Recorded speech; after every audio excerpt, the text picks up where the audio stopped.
Welcome, everybody, to another edition of BadgerBlitz TV. I am Jay Kokorowski, of course, senior writer over at BadgerBlitz.com. Hope everyone's having a great night. It is Thursday evening. It's our weekly recruiting spotlight, and we've talked with quarterback Miles Burkett before, wide receiver Tommy McIntosh, tight end JT Seagreaves, and today we're going out of the Midwest. He's got a game tomorrow, big game, start of the playoffs in Texas. I'm really happy to have on 2022 Wisconsin cornerback commit Avyonne Jones. Avyonne, man, thank you so much for making time. Thank you, and whatnot. I know you got a busy schedule and you got a big playoff game coming up tomorrow. Yes, sir. Thank you for reaching out. We're excited to be able to obviously build a relationship. We're going to be up there in Wisconsin soon, so. And, with that too, before we even get to, you coming up to Wisconsin, looking at your team stats, and I'm looking at this, very impressive so far early on is my, waiting for my stats to come up here. Here we go. Your 3-star prospect. You officially, visited Wisconsin on the weekend of June 18th. You committed about 10 days later, at least according to the Rivals database. You had 25 offers, and, including if you're looking for Power 5 numbers, for folks that are watching this telecast, Arkansas, Cal, Colorado, Louisville, Mississippi State, Oklahoma State, Tennessee, Virginia, just among the few that offers that you received to play at that next level. But looking at this season, and this is right now from maxpreps.com, got these stats off there. I appreciate you confirming them, by the way, earlier today. 40 tackles, 1 tackle for loss, 1 sack, 1 interception, 9 passes defended in 10 games. And of course, Southlake, Carroll, where you play, currently 10-0. You face North Crowley tomorrow night on November 12th. I know I just spouted out a lot of facts on that, Avyonne. But I guess, how is your senior season going so far as, you're making that push for a state playoff run? I'd say it's going great. We have, in my opinion, the best team athletically that we've had come through Southlake in as long as I can remember. We have a lot of great athletes. We have a lot of leaders as well, especially with Coach Dodge being able to relate with all the kids. He's able to get everyone to want to be a part of the process. And when it comes to just, I guess looking at, for those that don't know about Texas football or Southlake Carroll, just how would you describe your high school program, and just which other current former players have made the jump to college football as well? Texas football is definitely a little bit different, especially at Southlake. There's a lot of people who go to the next level here. There's Robert Barnes, Little Jordan Humphrey, Kenny Hill, obviously, Chase Daniel. There's a lot of big names that are able to come out through Southlake, and we kind of pride ourselves on that and that history, especially because Southlake's kind of an area where a lot of people don't think that you're going to have a lot of hard workers, and it's something that we really pride ourselves on. I was going to say, too, looking at for your senior season, where do you feel you've made a big jump in your game heading into your final year, as a high school player before you head to Wisconsin? I feel like the biggest jump for me was probably confidence. Last year I was able to play and perform, but I feel like this year I have the confidence to be able to play a lot more aggressive, which is something that I think kind of comes with time and being able to know the defense and what everyone's doing and be able to just kind of free flow whenever I'm on the field. And then I guess for those that don't know, for the defense that Southlake Carroll runs, just what type of scheme do y'all run, and just how are you utilized within that defense as well? We run a lot of cover 2 and a lot of cover 5. Mostly my job is to eliminate the number 1 receiver on the opposing team. So it kind of depends. A lot of the time I can end up in man, or I can end up following him across the field in our zone concepts. It's mostly just we want to force as many turnovers as possible and just force errors. And when it comes to I should say this week, taking out North Crowley, it's in Southlake. I believe it's at Is it at Dragon Stadium, if I'm not mistaken? Yes, sir. And just, how are you feeling about going in there? What type of challenges could they provide you heading into this week?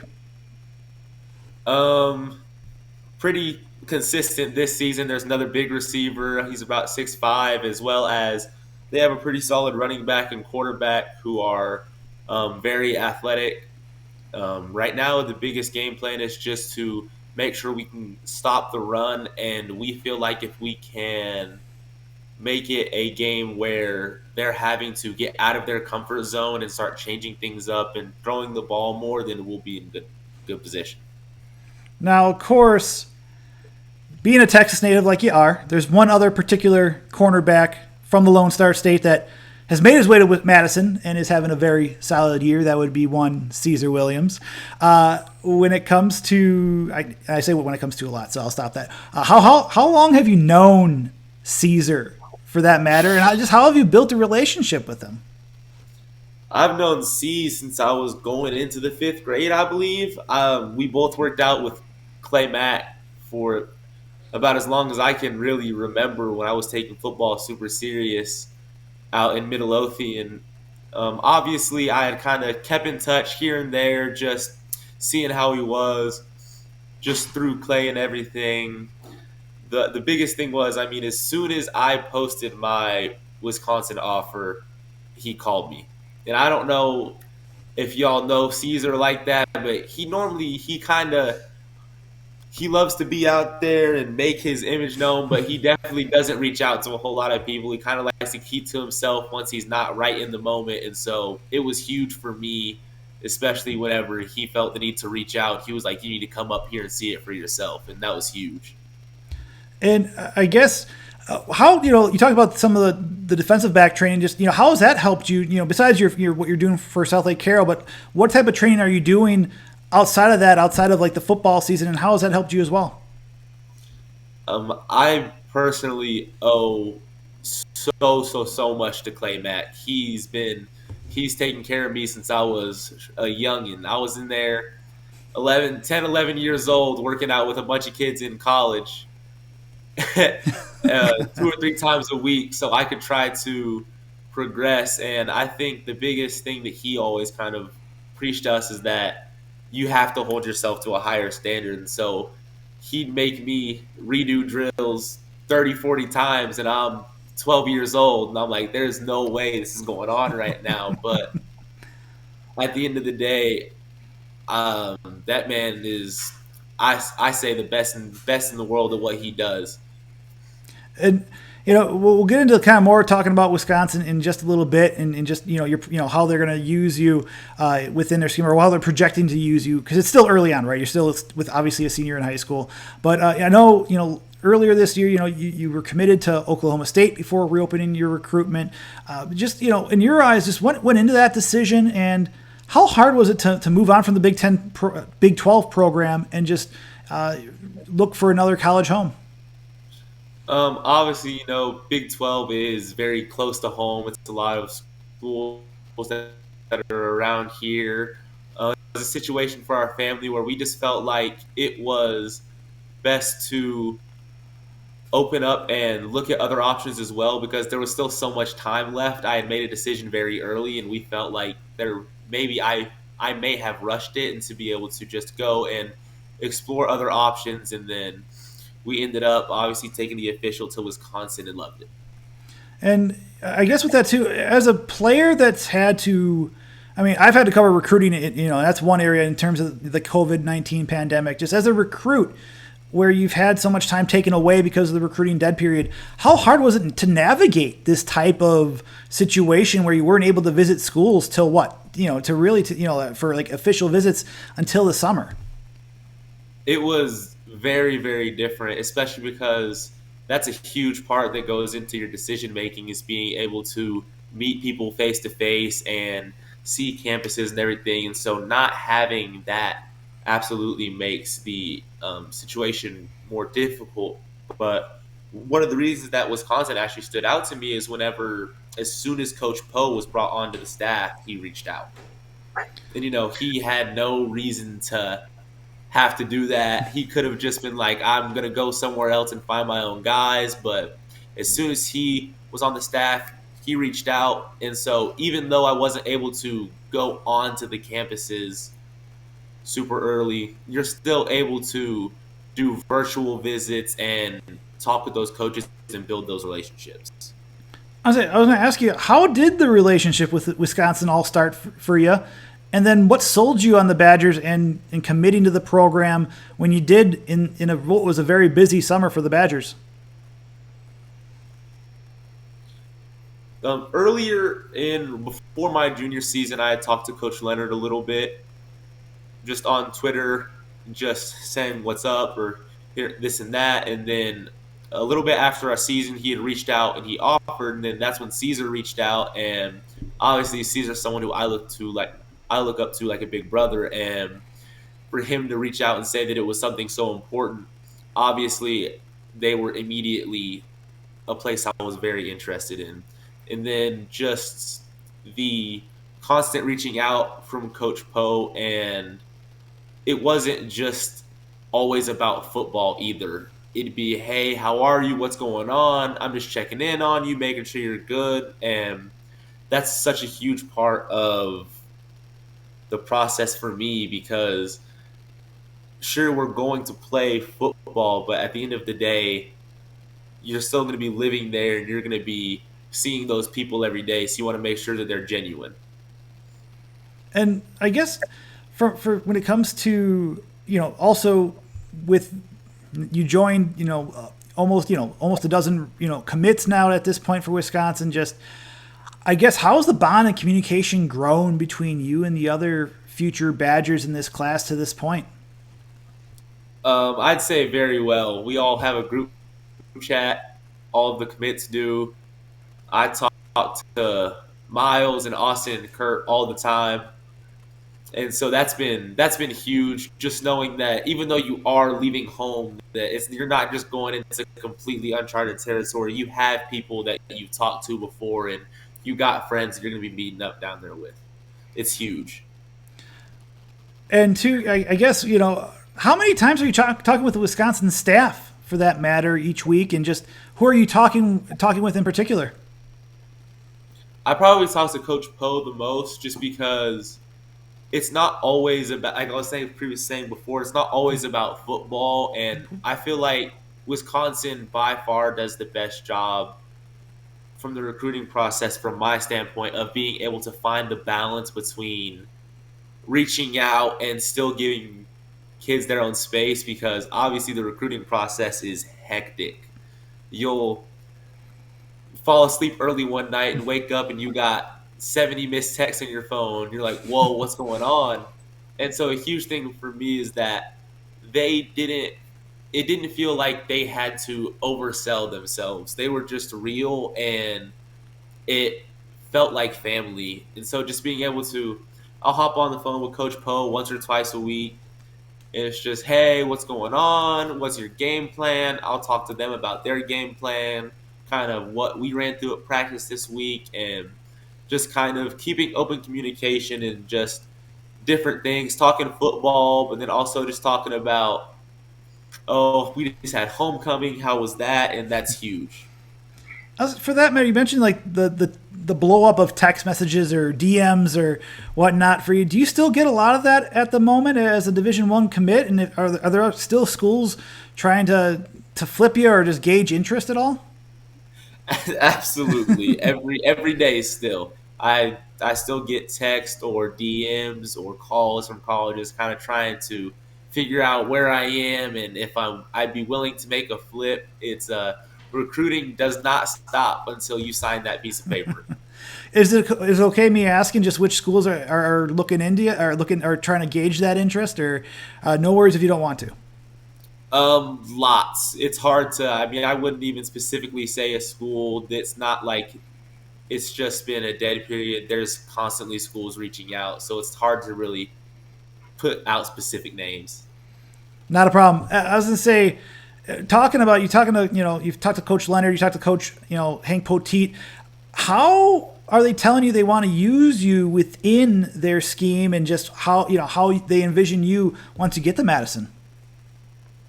Right now, we've been talking a lot about corner, but I'm sure, as you know, Coach Leonard is very big on position versatility. That was one of the first things that he mentioned whenever me and him had talked on the phone. And I think that's one of the reasons that Wisconsin stood out so much to me is that he's going to find a way to put what he feels is his five best DBs on the field. And I feel like I'm comfortable playing in the nickel, the safety, or the corner.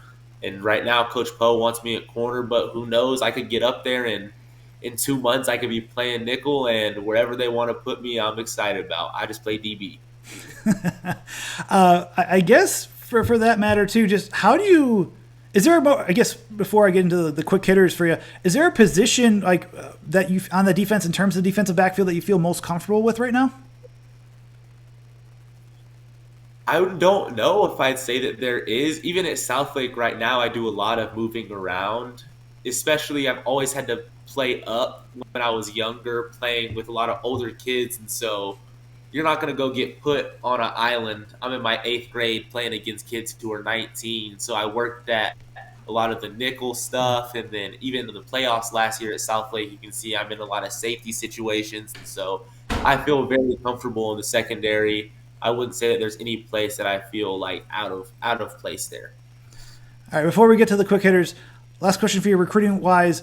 It's about a month and 5 days ish away from the early signing period and whatnot. How do you feel this class of 2022 Badgers? How do you feel it could finish out? Strong. I feel awesome about the kids that we have in the class right now. I feel like we have a bunch of kids who are just good people and a bunch of kids who are ready to put their head down and work. And I think that's what Wisconsin's all about. And I think that this class has that mentality. All right, now we got some fun quick hitters for you before we let you go, Avyonne. And I know I promised you 15 minutes. I know we're going a little bit over, but I appreciate you. One, how many sports have you played in high school? Only 2. I only played football and I ran track. How did track help you, by the way, on that? I know a lot of players have utilized, obviously, the big one, Jonathan Taylor, and they always talked about his track speed when he was at Wisconsin. But how has track helped you as a football player? A big part for me is getting in shape and keeping your legs right in the off season. It's really easy to want to just relax and not have to run as much in the off season, but I feel like it's really important we use track, especially here at Southlake, to keep progressing your speed and your mechanics and everything in the off season. And it translates to football because a lot of the time in football, you're not going to be moving full speed. But with track, you're able to increase your top speed, so you're able to play faster overall. And then, okay, when you're tomorrow, as you're getting ready for North Crowley, what's the music you're playing? What's the songs or playlist that you're playing to get yourself hyped up for the playoffs in your March? For what you're looking for a state title.